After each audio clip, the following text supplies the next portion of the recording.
Olá, no Alesp em Pauta de hoje vamos falar sobre uma lei aprovada em 2018. A Lei 16.770, que autoriza o Poder Executivo a criar o serviço de naturologia nas unidades de saúde mantidas pelo Poder Público Estadual ou vinculadas a este por meio da Secretaria de Saúde. Para falar sobre esse assunto, eu recebo aqui nos nossos estúdios Thalita Pavarini, que é enfermeira especialista em práticas integrativas. Seja bem-vinda. Muito obrigada. É um prazer estar aqui e que oportunidade rica de falarmos de um assunto tão importante para a saúde da população. Muito obrigada pela oportunidade. Eu que agradeço. Também temos aqui nos nossos estúdios Daniel Alan, que é especialista em aromaterapia. Seja bem-vindo. Muito obrigado. É sempre um prazer falar de aromaterapia aqui para a população do estado de São Paulo, um tema que vai ser bastante enriquecedor esse debate. Tá ótimo. Vamos começar falando um pouquinho sobre as práticas integrativas. O que significa isso e também o que significa tê-las no serviço público, ajudando ali na saúde da população? Perfeito. As práticas integrativas é um ganho imenso para a população. Então, a gente pega o nome. Eu só vou falar o meu lugar de fala, sou docente também, então a gente gosta da coisa explicadinha. Então, prática integrativa tem esse olhar de que a pessoa é muito mais que um CID, que uma doença, que um sintoma. Ela é um ser completo e complexo. Então, eu tenho que olhar o todo. Integrativa e complementar. Então, ela associa, ela complementa com os tratamentos tão importantes que nós já temos. Isso é importante para sair aquela ideia de alternativa. Ela é complementar, ela complementa o que nós já temos e os diversos olhares dos diversos profissionais que atendem a população. Então, práticas integrativas e complementares em saúde é algo importantíssimo atualmente. Nós temos no SUS 29 práticas integrativas com base em uma política nacional de práticas integrativas, que é a PNPIC, desde 2006, que vem aumentando esse número de prática ao longo dos anos, inserindo, por exemplo, em 2018, a aromaterapia, que nós também abordaremos aqui. Então, essas práticas, elas complementam a assistência à saúde da população, em todas as áreas, saúde mental, saúde física, e nós temos essa possibilidade de atuar enquanto Brasil, certamente, porque tem essa política nacional. Isso é extremamente importante. Claro que a gente também tem esses outros espaços de política estadual e política municipal também, para que toda a população se beneficie. Então, alguns exemplos. Hoje temos a aromaterapia, mas quando nós falamos de auriculoterapia, que é quando a gente usa aqui o pavilhão auricular, a orelha, a nossa querida orelha, e a gente vê alguns pontos aqui e coloca um cristal, uma agulha semipermanente para tratar o corpo. Nós temos massagem, nós temos xantala, nós temos a acupuntura, outras práticas como meditação, o reiki, enfim, são 29 que nós temos a possibilidade de levar para a população para que ela se beneficie, tanto enquanto práticas individuais, então o atendimento 1 a 1, quanto práticas coletivas. Práticas coletivas, nós temos dança circular, biodança. Isso impacta diretamente, por exemplo, no cenário de dores crônicas, quando a gente está falando da população, dos programas que existem na saúde pública, que a gente pode associar aos grupos de gestante, a gente pode associar isso dentro da saúde mental, a gente pode associar isso, um cuidado com os adolescentes, enfim, toda a população se beneficia dessas práticas. Daniel, fala um pouco para a gente, então, da aromaterapia, que é a sua especialidade, porém, né, você também tem outras práticas em atuação. Mas fala para a gente, para a gente começar a entrar um pouquinho mais nesse assunto. Dentre essas práticas integrativas, algumas vêm do universo vegetal. Então, a gente tem a fitoterapia, que vai utilizar as plantas, né? E a aromaterapia, ela é justamente um recorte desse poder das plantas. Então, nós vamos ter extratos naturais de um grupo de compostos químicos, que são os óleos essenciais.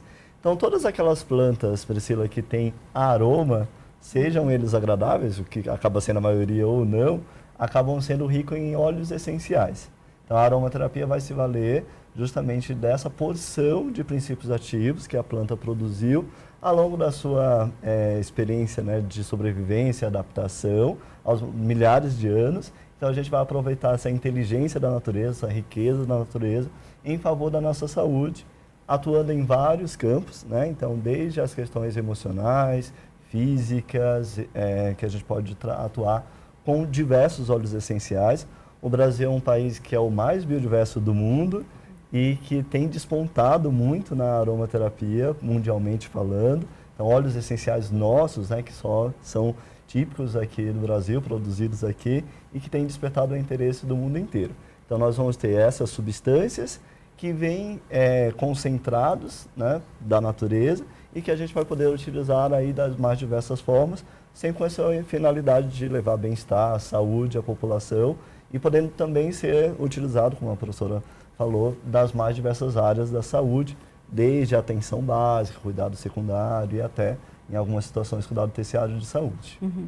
Até quando você fala da questão ali das plantas, às vezes a gente pega uma folhinha, só esfrega assim e cheira, acho que todo mundo tem essa mania, né? Exato. Isso já traz um bem-estar. Mas o que realmente acontece com os aromas, com os óleos essenciais no organismo da pessoa? O que acontece? A gente tem algumas vias, né? Então a via olfativa ela é a mais usual. Então mesmo nessa experiência de eu pegar um alecrim, orégano, né, hortelã, e ali já estão sendo liberados óleos essenciais. Então simplesmente eu passar as mãos sobre a planta, essas moléculas, essas vesículas, né, que são onde estão guardados essas substâncias, elas são liberadas, o cheiro vem para a nossa mão. E aí a gente vai ter uma via muito interessante, que é o sistema olfativo está diretamente relacionado ao sistema nervoso. Então a gente vai ter uma ação direta sobre o sistema nervoso, muitas vezes trazendo sensação de bem-estar para acalmar a ansiedade, a agitação, melhorar a qualidade do sono. Mas essas moléculas também elas vão para a nossa corrente sanguínea, né? Inclusive há uma possibilidade também de uso da aromaterapia, que é justamente através do uso interno, que aí a gente vai precisar de um profissional muito bem qualificado para fazer isso, mas há também essa possibilidade. E também o uso tópico, né? Então, para a gente utilizar os óleos essenciais. Eles vêm concentrados e aí a gente vai precisar de óleos carreadores, né? Que são os óleos vegetais. Também o Brasil produz óleos extraordinários, como de copaíba, de buriti, de murumuru, né? E que vão servir justamente para diluir e permitir a permeabilidade desse óleo essencial com segurança, com tranquilidade, para que a gente tenha um efeito. Então eu posso ter desde um efeito físico, estou com dor, e utilizar um óleo essencial para aliviar a dor, a erva baleeira, por exemplo, uma planta fantástica aqui, nossa, que tem essa finalidade, para eu acalmar, capim-limão, quem não tem a lembrança de um cheirinho, né, de cidreira, do capim-santo, que tem essa ação acalmante, e que vai agir sobre a parte emocional. E aí as diversas condições, saúde da mulher, crianças, né? Tem as restrições de óleos essenciais, mas que a gente pode atuar, inclusive nas escolas. Sim. Então a aromaterapia é bastante ampla e tem bastante possibilidade de uso, desde o nível físico até o nível emocional. Qualquer pessoa pode utilizar, no caso ali das essências, dos óleos essenciais, na verdade, né? Bebês, idosos, fala um pouco disso para a gente, da utilização, quem pode utilizar.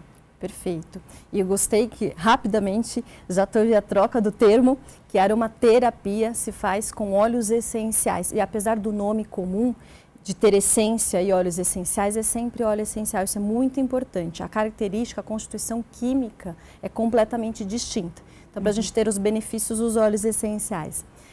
Toda a população pode se beneficiar, de crianças, idosos e todos os processos de vida, ou seja, a gente está falando de um casal tentante que quer engravidar, a gente pode entrar com a aromaterapia, desde o pré-natal, sala de parto, bastante específico, certamente, pós-parto, crianças típicas e atípicas se beneficiam, até o processo de finitude. A questão é que cada óleo essencial tem a sua indicação e contraindicação. Então, não tem assim, este óleo essencial não pode para ninguém. Não. Este óleo essencial não pode para esta pessoa que, por exemplo, tem uma condição de histórico de epilepsia, essa pessoa tem algum distúrbio de coagulação. Então, para a utilização segura, sempre passar por um profissional que ele vai avaliar, ele vai coletar, conversar com você e falar assim, olha, esse óleo para você é maravilhoso. No entanto, por conta dessa sua questão de saúde, a gente vai escolher outro. Como o Daniel trouxe, a natureza ela é muito sábia, nós temos muitos óleos essenciais. Então, nós temos outros óleos para atuar na mesma questão. Associar, perdão, pode complementar. Inclusive, justamente pensando na questão integrativa, né? Quando a gente pensar, mas para uma tentante, como será isso? Vai fazer o tratamento convencional e a aromaterapia vai estar como apoio, porque, por exemplo, uma das coisas que aparece é a ansiedade, né? Então, eu posso trabalhar a ansiedade deste casal com a aromaterapia enquanto ele faz o procedimento, né, convencional, né? Então, muitas vezes é isso, a gente vai trabalhar de maneira integrativa e também complementar. Em algumas circunstâncias mais simples, a aromaterapia consegue trabalhar sozinha, vamos dizer assim. Em outras, a gente, que é a maioria, a gente vai trabalhar em conjunto com as outras técnicas, né? Então, sendo bastante objetiva na resposta, todos podem se beneficiar. No entanto, eu preciso entender qual é a demanda, qual é a busca. Até para não achar que é um milagre, né, gente? Vamos tirar esse lugar da aromaterapia. Então, é um produto químico que tem as vias, que nós vai atingir o sistema nervoso central. Então, a gente tem uma questão fisiológica envolvida dos nossos receptores, ali para entender a ação. Temos a emoção, porque o nosso sistema límbico, que é um sistema associado às nossas emoções, quando a gente sente um cheiro, uma lembrança, muitas vezes, ela acontece de forma imediata. Então, a gente entende que é um produto químico, que tem a sua ação física e emocional também, mas que eu preciso entender o que essa pessoa espera da aromaterapia para fazer este alinhamento. Então, eu vou considerar, a partir disso, a indicação, a contraindicação e a dose. Isso é muito importante. Crianças, a gente toma muito cuidado com a dose, pegando o exemplo que o Daniel trouxe, de aplicar na pele. A concentração muda com a faixa etária. Quando está gestante, muda novamente. Se eu estou falando de uma pessoa que já está em processo de finitude ou toma muitos medicamentos, eu vou tomar cuidado com a dose também. Então, a contraindicação seria associada àquela pessoa. E aqui traz esse olhar de uma prática integrativa. Ela é individualizada. Ela vai entender você, até para não cair num lugar de uma lista de doenças, uma lista de óleo, né? Porque a gente passa mal quando isso acontece. Então, qual é o óleo da ansiedade? Então, a gente vai ter, né, muitos óleos, muitas possibilidades. Por exemplo, no caso da criança, a gente tem alguns óleos que são restritos e outros que vão ser excelentes. Também sempre dependendo da avaliação. Então, a gente sempre vai avaliar aquele indivíduo e o que é necessário para ele, fazendo justamente, aplicando a filosofia que está por trás, né, dessas práticas todas, de observar o indivíduo e não somente a doença que ele possui. E a aromaterapia, é importante falar, Priscila, ela está em bastante expansão, especialmente no mercado brasileiro. E isso é muito bom, mas também exige da gente responsabilidade, né, porque não dá para utilizar, é natural, então vou utilizar, não vai fazer nenhum tipo de dano, trazer nenhum tipo de dano, isso não é verdade. Né? Há sim riscos, até porque a gente está falando de uma substância que é concentrada, então a gente não está falando de largar um vidrinho desse óleo essencial na mão de uma criança, por exemplo, vai ter que ser devidamente orientado, né? Então há riscos sim, mas esses riscos são dinamizados, né, a partir do momento que você tem o profissional, a orientação, a conscientização, para que você possa aplicar de maneira adequada. Né? Então, levando assim, em consideração o que vocês estão falando, não dá para uma pessoa chegar em um lugar, ou não sei se uma farmácia de manipulação, não sei se esse ambiente loja, que vende, ou numa loja, ou na internet mesmo, que a gente vê bastante propaganda, não dá para escolher o que você achou que é legal para você. É isso. Não pode comprar sem uma indicação. Para a imensa maioria a minha posição é, para a imensa maioria dos óleos, não, né? Alguns óleos, por exemplo, a lavanda, né? Que é o grande coringa que a gente tem dentro da aromaterapia. Se você usar com o devido cuidado, seguindo a orientação ali do produtor, a possibilidade de algum tipo de risco é mínima, né? Mas por quê? Porque esse óleo ele é considerado mais seguro. Mas se você já for avançar, por exemplo, um óleo de cravo, de canela, né? E já é um uso mais delicado. Então, nesse primeiro momento, eu diria para a pessoa que está em casa assistindo a gente, busque a ajuda de um profissional que vai ser mais adequado, né? Porque aí você definitivamente não vai correr nenhum risco. E os profissionais a gente encontra onde? E principalmente eu queria que vocês falassem, vocês trabalham com isso, da formação desse profissional. Porque de repente a pessoa, sei lá, fez um cursinho, é suficiente? Não é? Que certificação ela precisa ter? Perfeito. A aromaterapia, então, a gente pode utilizar de uma forma, né, a formação profissional, mas esses cursos, de repente, mais rápidos, eles podem servir para a pessoa que está em casa e quer utilizar para ele próprio, quer entender o que pode, o que não pode, com segurança. Então, de certa maneira, esse curso livre ele vai cumprir esse papel para as pessoas leigas. Quando a gente fala de profissionalização, aí a gente já tem uma pós-graduação, né, que seria interessante. Existem pós-graduações específicas em aromaterapia, outras que contemplam as práticas integrativas, onde a aromaterapia está dentro, que tem uma carga horária que seja razoável para a gente discutir e habilitar esse profissional. Uma coisa que a gente também debate na formação é justamente, por exemplo, ter essas disciplinas, né? Um incentivo às profissões a incluir essas disciplinas já na base, né? Para que esse profissional já saia ali com o domínio dessas práticas.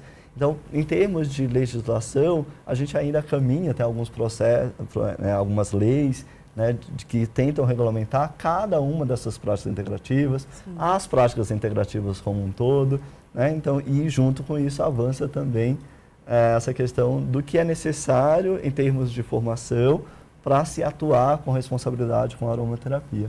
Acho que a professora pode complementar bem isso. Não, perfeito. Essa colocação é uma preocupação muito grande, porque apesar dessa, teoricamente, facilidade, né, de uso, a gente precisa tirar esse lugar de medicalizar uma aromaterapia, virar um balcão de... é ansiedade, é esse, é sono, é esse, irritabilidade, é esse. Né? Então, isso você desconstrói a base, que é uma prática integrativa e complementar. Diante disso, a gente tem o uso profissional. O que eu quero dizer com isso? Você vai passar em consulta com esse profissional, ele vai fazer uma anamnese, ou seja, ele vai fazer uma avaliação e vai fazer a prescrição desse tratamento. Esse profissional ele tem responsabilidade sobre esse tratamento. Lógico que a pessoa que passa ela é corresponsável, mas entenda, a gente precisa também, se algo der errado, o que acontece? Vai procurar um profissional da saúde, somos nós. Então, por isso que a gente reitera esse uso, que os profissionais da saúde façam a utilização. E, neste momento, o Brasil ele deixou muito claro na política que é multiprofissional. Então, diversas profissões podem fazer. Mediante a isso, nós temos aí os conselhos federais, os conselhos regionais, que vão legislar sobre a atuação do profissional. Existem conselhos que isso já avançou. Por exemplo, o Conselho de Enfermagem aprovou esse ano uma resolução que todos os profissionais da enfermagem, enfermeiros, auxiliares e técnicos, podem realizar mediante a cargas horárias distintas. Existem especializações privativas do enfermeiro e existem capacitações. Para a enfermagem, uma capacitação de 120 horas você está apto para, porque é um profissional que tem anatomia, fisiologia, fisiopatologia. Existem outros profissionais, fisioterapeutas, fonoaudiólogos, que têm os seus conselhos como base para que ele tenha... Porque é muito importante que a segurança seja uma balança muito equilibrada. Sim. A segurança para o paciente, mas a segurança para a atuação profissional. Porque nós vamos prescrever, isso vai estar em prontuário, a gente trabalha em equipe multi. Então, quando a gente vai atender, por exemplo, um paciente na saúde mental, ele tem que saber que ele está fazendo um tratamento com aromaterapia. E a gente tem um prontuário do paciente para isso. Então, as formações têm que olhar, além de habilitar este profissional, como que ele vai utilizar os óleos essenciais da forma correta, como é que ele garante o registro, por exemplo, né? Então, as profissões têm essa liberdade de dizer, para você atuar, você precisa de uma especialização, para você atuar, você precisa de uma capacitação. E essa discussão é muito importante, que logo entre na formação base, porque eu entendo que algumas pessoas ainda nos questionem se há evidências científicas, porque passaram 4 anos, 5 anos, 6 anos sem ouvir falar de práticas integrativas. Aí chega 2 apaixonados aqui falando que funciona e trazendo resultados comprovados, seja via pesquisa, via atendimento, que funciona. Então, a formação ela é muito importante, que seja uma formação que dê segurança para esse profissional atuar e que, mediante aos riscos, que sim, os riscos existem, mas a gente minimiza.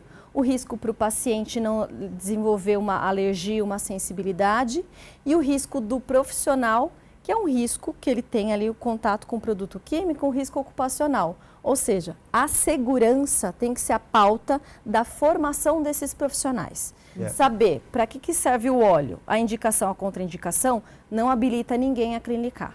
Você precisa de mais profundidade. E aí tem um papel também, né, que cabe ao Estado como um todo, né, tanto nível federal, estadual, municipal, que é justamente também fomentar essas formações para que a gente possa ter finalmente a aplicação dessas políticas, né? Aqui a gente tem a política municipal na cidade de São Paulo, em outras cidades do interior.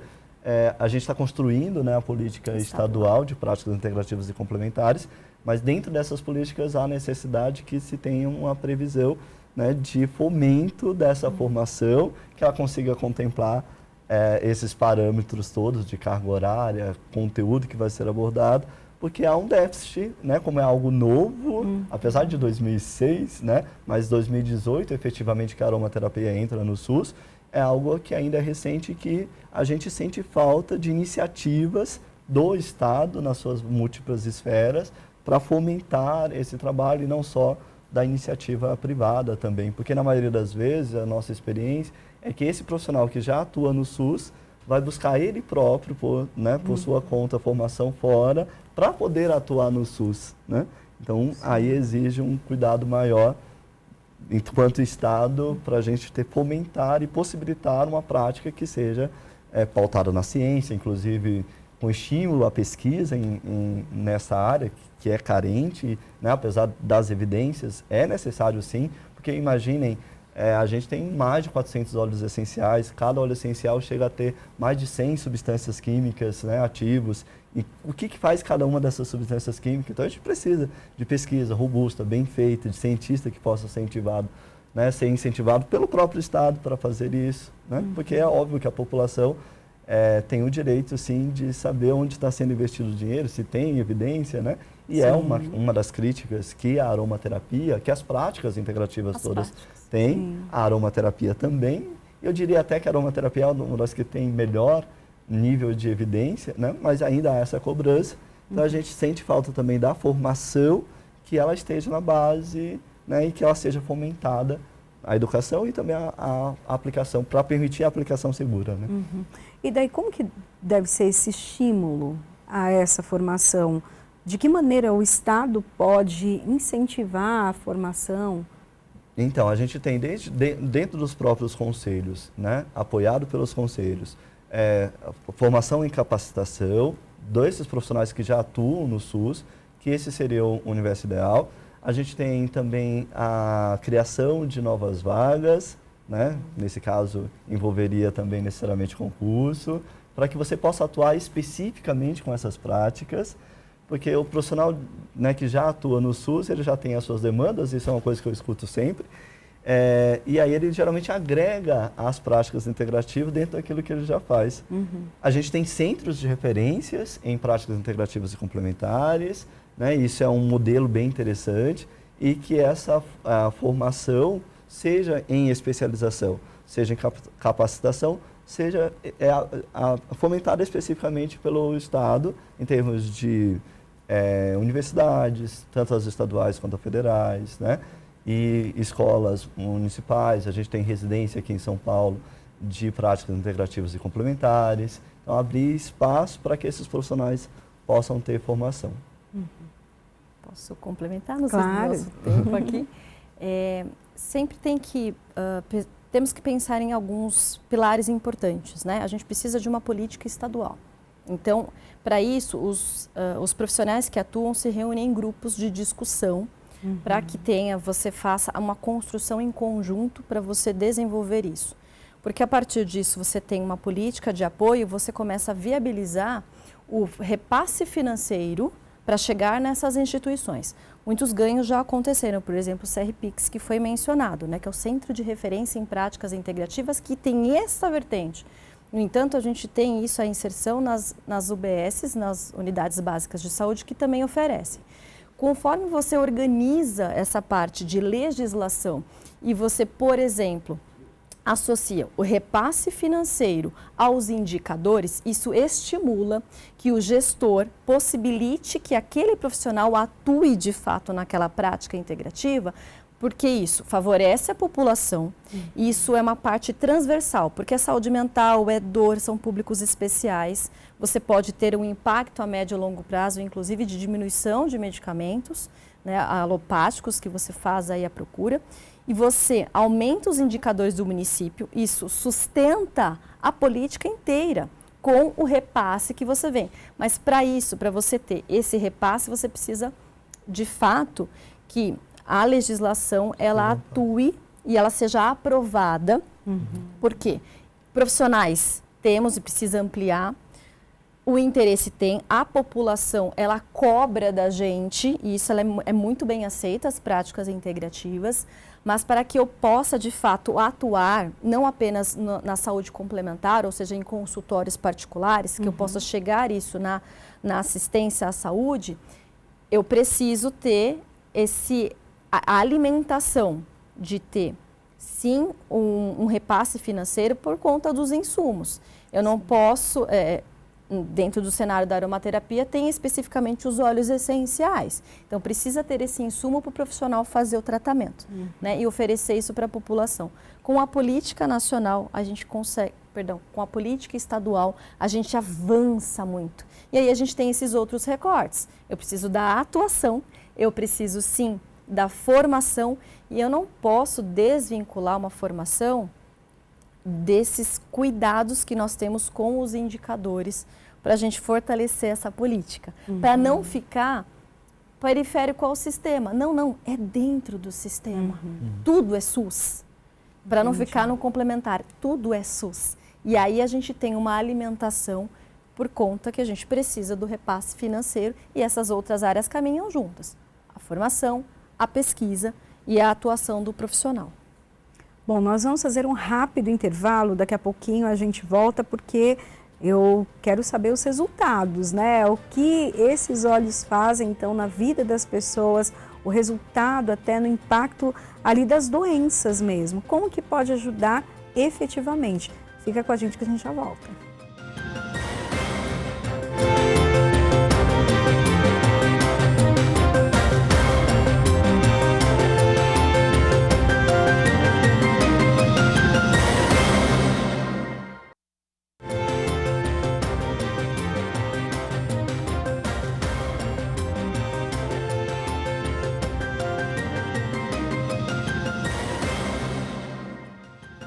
Estamos de volta com a LESP em Pauta, hoje falando sobre a Lei 16.770 de 2018, que autoriza o Poder Executivo a criar o serviço de naturologia nas unidades de saúde mantidas pelo Poder Público Estadual ou vinculadas a este por meio da Secretaria de Saúde. Estamos conversando aqui com Thalita Pavarini, que é enfermeira e especialista em práticas integrativas, e também com Daniel Alan, especialista em aromaterapia. Bom, vocês falaram que não é qualquer óleo essencial que é indicado para todos os casos. Agora, como fazer esse diagnóstico, né? Como entender qual aroma, qual óleo essencial é destinado para aquela pessoa? Por quê? Ela pode apresentar, de repente, um quadro de uma doença, mas a raiz dela ali é uma ansiedade, por exemplo, né? Como que vocês fazem essa avaliação? É preciso apresentar, por exemplo, exames para vocês? Exames de sangue, imagem? Conta pra gente. Eu vou dar a minha experiência clínica. Então, quando a pessoa me procura para a utilização da aromaterapia, a gente tem que entender qual que é a demanda. Então, pegando essa questão da saúde mental, por exemplo, há uma alta procura por ansiedade e estresse. Precisa ter a famosa anamnese, precisa conversar com a pessoa para entender o que ela tem sentido, como é que está a qualidade do sono. Mas a gente também pergunta, eu pergunto como é que está a alimentação, como é que está a atividade física, como é que está a questão de trabalho, como está a questão de sono. Você precisa mapear o que está acontecendo. Muito bem, então a gente entende a queixa que ela trouxe e a gente mapeou quais são os elementos. A depender da busca, sim, a gente precisa de fazer avaliação de exames. Então, depende da busca, vamos olhar, né? Existem casos complexos, por exemplo, quando eu atuo com crianças atípicas, dependendo dessa atipia, eu preciso ter acesso a esses exames, porque apesar da aromaterapia são óleos naturais, existe interação medicamentosa, ou seja, pode ser que por conta do uso do remédio eu tenha que eliminar algum óleo, não seja tão interessante aquele. Então, eu preciso desses laudos, ok. Mas, este é uma leitura. A outra leitura, de fato,